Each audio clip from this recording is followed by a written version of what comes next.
Selamat pagi, siang, dan malam kepada para dokter dan juga teman-teman. Sebelumnya, perkenalkan saya Made Ayunda, Apti Chandra Apsari, dengan NIM Dikit Akhir 085, merupakan perwakilan dari SGD A8. Saya bersama teman-teman akan membawakan sebuah topik student project yang berjudul Dry Eye Syndrome. Untuk itu, izinkan kami untuk memulai presentasi. Berikut merupakan anggota dari SGD A8 yang terdiri dari 12 orang. Adapun daftar isi yang akan dibahas dalam presentasi student project kali ini, yakni dimulai dari pendahuluan, dilanjutkan dengan kajian teori, dan akan diakhiri dengan penutup. Baik, pembahasan yang pertama terkait pendahuluan. Hal yang melatar belakangi, penulis tertarik untuk mengangkat topik ini, yakni terdapat tubuh yang sehat yang berarti tubuh itu seimbang. Terkait sehat dan juga bugar, kini kian lama semakin sulit didapatkan disebabkan oleh berbagai banyak faktor, yakni seperti misalkan ada kondisi autoimun, ketidakseimbangan hormonal, penyakit komorbid, ataupun faktor-faktor lainnya yang dapat menyebabkan salah satu penyakit dalam tubuh, yakni dry eye syndrome. Dry eye syndrome merupakan suatu penyakit kondisi yang mengalami defisiensi air mata yang dapat menyebabkan mata itu merasa kering, memerah, penglihatan tidak jelas, dan juga nyeri. Terkait penyakit ini, terdapat prevalensinya, yakni sekitar 5% sampai 35%, dan bahkan disebutkan bahwa terdapat 17% dari 2.127 orang mengalami dry eye syndrome setelah dilakukan diagnosis yang komprehensif. Kemudian juga, pasien ini akan mengalami dry eye syndrome, terutama pada pasien wanita di bawah 50 tahun sebesar 5,7%, sedangkan di atas 75 tahun sebesar 9,8%. Gejala yang muncul dari dry eye syndrome juga sangat beragam, di mana terkait gejala dan kondisi tersebut dikabarkan dapat memiliki prognosis yang baik jika ditangani sedini mungkin. Peneliti dan juga klinisi telah mengungkapkan berbagai pendapat terkait mekanisme terjadinya dry eye syndrome, tata laksana dan juga pencegahan terkait komplikasi. Namun, seiring berkembangnya teknologi, beberapa teori tentunya dapat berubah terkait kasus dry eye syndrome. Untuk itu, penulis tertarik mengangkat topik dry eye syndrome agar dapat menggali informasi yang lebih baru dan juga mendalam terkait etiologi, patofisiologi, manifestasi klinis, pencegahan, penegakan diagnosis, serta penanganan dry eye syndrome. Dan tujuan dari penulisan makalah ini yakni untuk merangkum segala jenis kaidah kedokteran yang penting dari dry eye syndrome dan dapat diberikan informasi tersebut terhadap pada pembaca. Untuk itu, selanjutnya akan dilanjutkan oleh teman saya. Perkenalkan, saya Nikitut Pradnya Paramita Karyadi dengan 3 digit NIM akhir 011.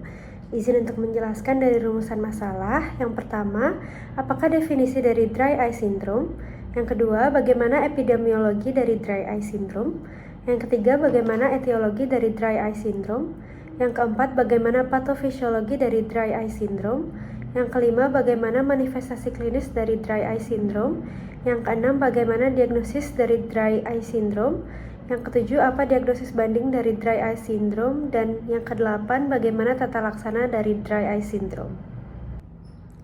Kemudian tujuan penulisan. Yang pertama, tujuan umum. Student project ini dibuat dengan tujuan untuk menggali serta menjadi tolak ukur pemahaman mahasiswa mengenai penyakit dry eye syndrome. Yang kedua, tujuan khusus. Student project ini dibuat dengan tujuan menambah wawasan serta pemahaman mahasiswa terkait dengan definisi, epidemiologi, etiologi, patofisiologi, manifestasi klinis, diagnosis banding, dan tata laksana dari dry eye syndrome. Kemudian manfaat penulisan. Yang pertama, manfaat teoritis, di mana ini untuk memberikan pemahaman mengenai penyakit dry eye syndrome. Kemudian yang kedua ada manfaat praktis. Yang pertama, bagi mahasiswa untuk menambah wawasan sebagai mahasiswa kedokteran untuk memahami definisi, epidemiologi, etiologi, patofisiologi, manifestasi klinis, diagnosis banding, dan tata laksana dari dry eye syndrome. Bagi masyarakat untuk menambah wawasan masyarakat mengenai penyakit dry eye syndrome, dan bagi institusi sebagai media pembelajaran tambahan serta menambah kepustakaan mengenai penyakit dry eye syndrome di Universitas Udayana. Perkenalkan, saya Alanurul Farika dengan 3 digit NIM ter-114 akan menjelaskan pada bagian definisi dry eye syndrome. Mata merupakan indera dan organ optik yang berfungsi untuk mengumpulkan cahaya dari lingkungan sekitarnya. Air mata adalah bagian dari organ mata yang dihasilkan oleh kelenjar kriminal yang terletak di daerah temporal bola mata. Air mata berfungsi untuk melicinkan permukaan kornea, melindungi mata dari pertumbuhan mikroorganisme, dan menjaga ketajaman penglihatan. Salah satu gangguan pada air mata adalah kekeringan pada mata atau dry eye syndrome, yaitu suatu kondisi di mana berkurangnya fungsi air mata sehingga tidak dapat melumasi permukaan mata bagian depan kornea. Dry eye syndrome ditandai dengan hiperemia konjungtiva, penebalan mata dan epitel kornea, rasa gatal, rasa terbakar pada mata, dan sering disertai dengan penurunan penglihatan. Sekian dari saya, terima kasih. Baik, izin melanjutkan. Sebelumnya perkenalkan, nama saya Agung Ayu Triprata Purantara dengan 3 NIM digit terakhir 074. Secara global, dry eye syndrome berkisaran antara 5,5% hingga 33,7%. Dengan faktor resiko meliputi usia di atas 50 tahun, operasi refraktif, dan jenis kelamin perempuan. Studi kesehatan perempuan yang merupakan studi kohort terbesar tentang prevalensi mata kering, melibatkan 6,1% perempuan, melaporkan bahwa di antaranya didiagnosis dengan gejala mata kering yang parah. Pada populasi lain, terhadap 4,43% laki-laki parubaya dan lebih tua, mereka mengalami mata kering, yang berarti sekitar 3,23 juta perempuan berusia di atas 50 tahun mengalami mata kering dibandingkan laki-laki di Amerika Serikat. Penyakit mata kering diperkirakan sebesar 11,59%, yang dimana untuk penyakit bergejala perkiraannya adalah 9,12% dengan prevalensi terendah di Amerika Utara, yaitu sebesar 4,6%, dan yang tertinggi di Afrika sebesar 47,9%. Untuk tanda prevalensinya adalah 35,2%, yaitu meliputi Amerika Utara yang menunjukkan prevalensi regional terendah yaitu sekitar 3,5%, dan Asia Timur yang paling tertinggi sekitar 42,8%, yang dimana menggunakan kriteria diagnostik TFOS DEWS2 menghasilkan prevalensi global sebesar 29,5%, dengan perempuan 28,1% dan laki-laki 24,9%. Prevalensi terendah terjadi pada dekade kelima dan meningkatnya secara linear seiring bertambahnya usia. Prevalensi dry eyes di Indonesia sekitar 27,5% dari total populasi. Hal ini diakibatkan dengan peningkatan jumlah penderita dipengaruhi oleh faktor usia, kebiasaan merokok, dan adanya penyakit pterygium. Mungkin sekian dari saya, selanjutnya akan dilanjutkan oleh teman saya. Terima kasih. Sebelum perkenalkan, saya Putri Sila Salim dengan 3 digit Makiro 04, yang dimana di sini saya izin menjelaskan mengenai etiologi dari dry eye syndrome.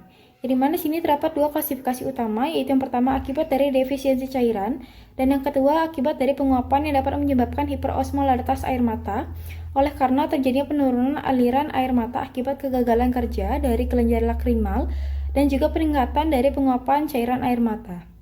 Secara umum itu dry eye syndrome disebabkan oleh karena penggunaan kotak lensa, yang dimana ini dapat menyebabkan kemampuan untuk melembabkan mata itu berkurang. Lalu lapisan air mata prekorneal juga akan terpisah menjadi 2, yaitu prelens dan juga postlens, yang akan memicu peningkatan penguapan air yang diikuti dengan peningkatan osmolaritas air mata akibat dari reaksi inflamasi yang pada akhirnya nanti akan menyebabkan kerusakan epitel permukaan, serta hal ini juga dapat meningkatkan resiko dry eye syndrome itu semakin parah. Dan di sini juga terdapat beberapa faktor lain seperti adanya usia lanjut, kehamilan, penggunaan obat sistemik, ruangan ber-AC, ataupun melakukan aktivitas visual seperti membaca, menggunakan gadget, berkendara di malam hari, dan juga menggunakan obat topikal pada mata. Sekian dari saya, terima kasih. Perkenalkan, saya Putri Aswarenggar Dharma dengan 3 JMTQ 209. Di sini saya akan menjelaskan mengenai patofisiologi dari dry eye syndrome. Dry eye syndrome dapat terjadi akibat berkurangnya produksi komponen air mata yang disekresikan atau terjadinya penguapan yang berlebihan. Mekanisme patofisiologi tersebut akan menyebabkan perubahan kuantitas dan komposisi air mata menjadi lebih kaya akan zat terlarut.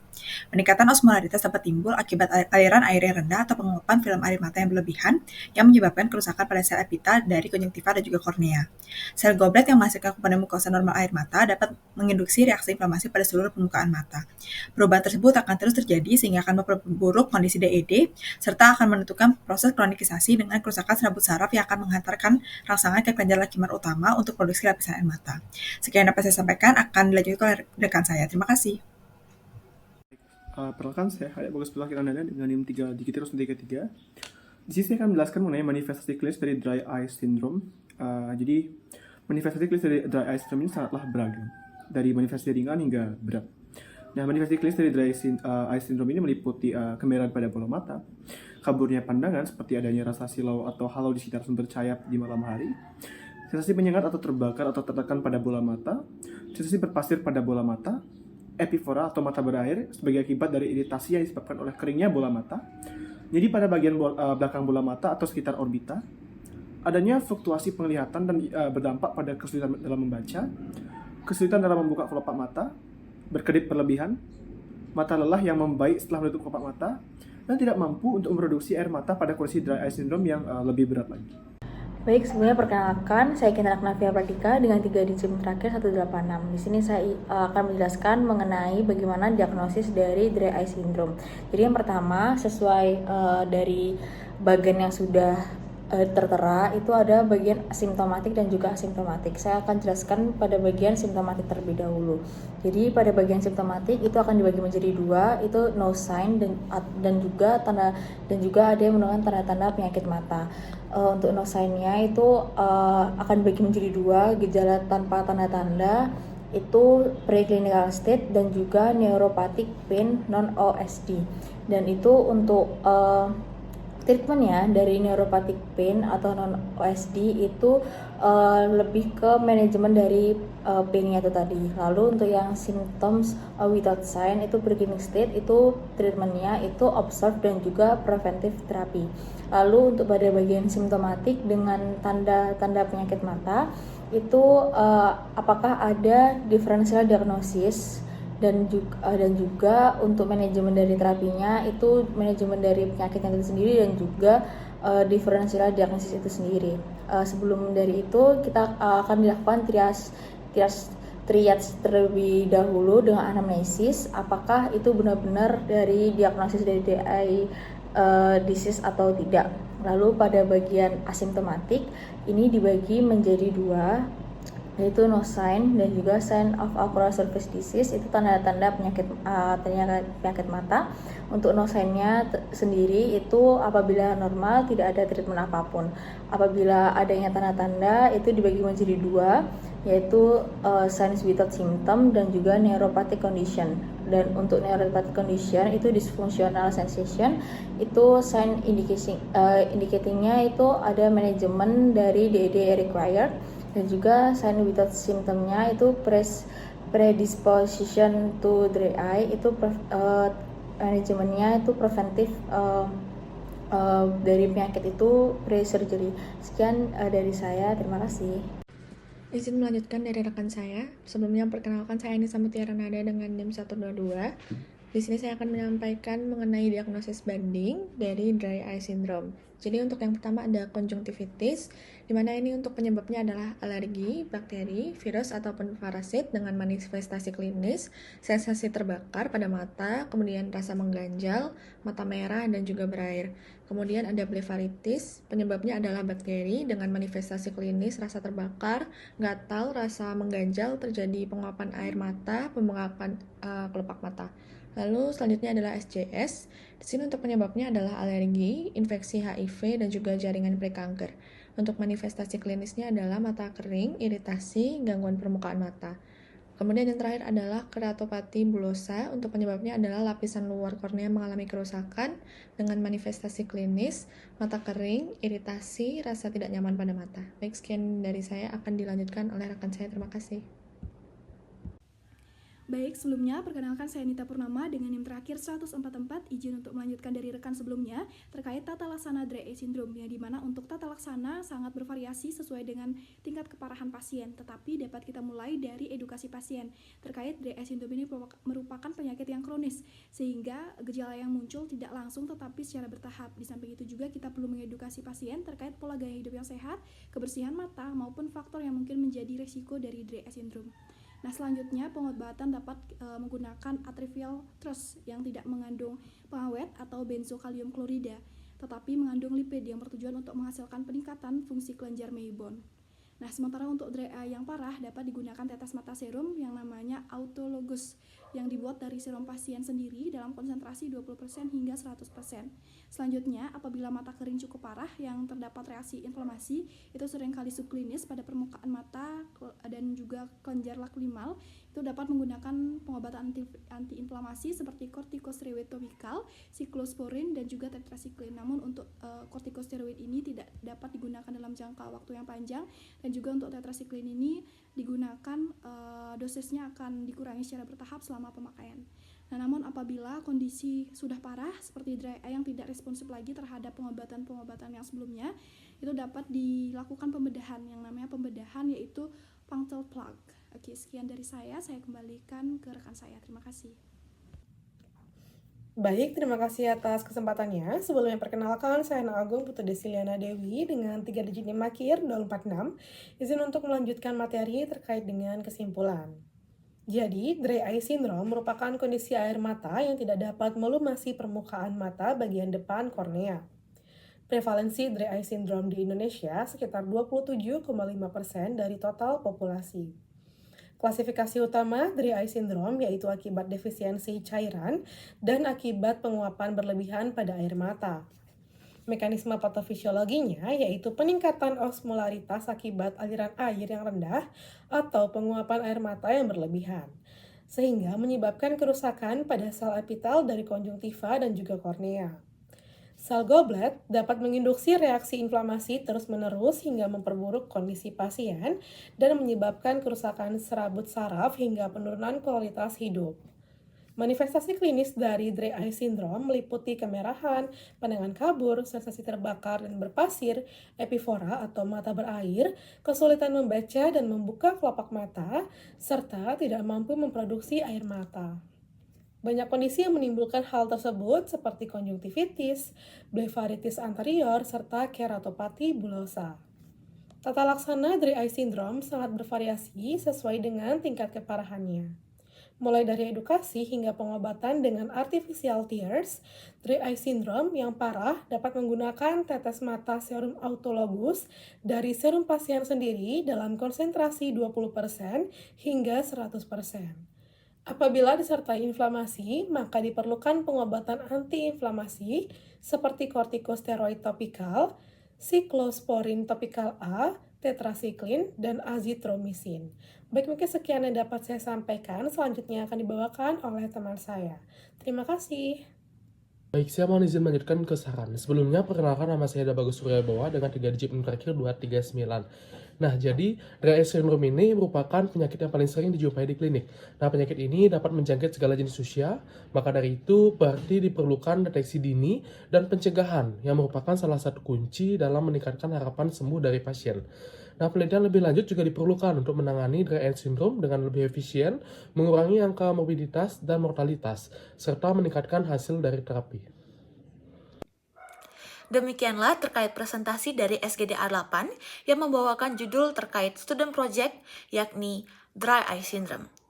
Untuk itu, saya perwakilan dari SGDA 8 mengucapkan terima kasih atas perhatian kepada para dokter dan juga teman-teman sekalian, dan hal-hal mungkin yang kurang berkenan terkait perkataan ataupun jalannya presentasi, kami mengucapkan mohon maaf. Untuk itu, kami cukupkan terkait presentasi kami dan sampai jumpa.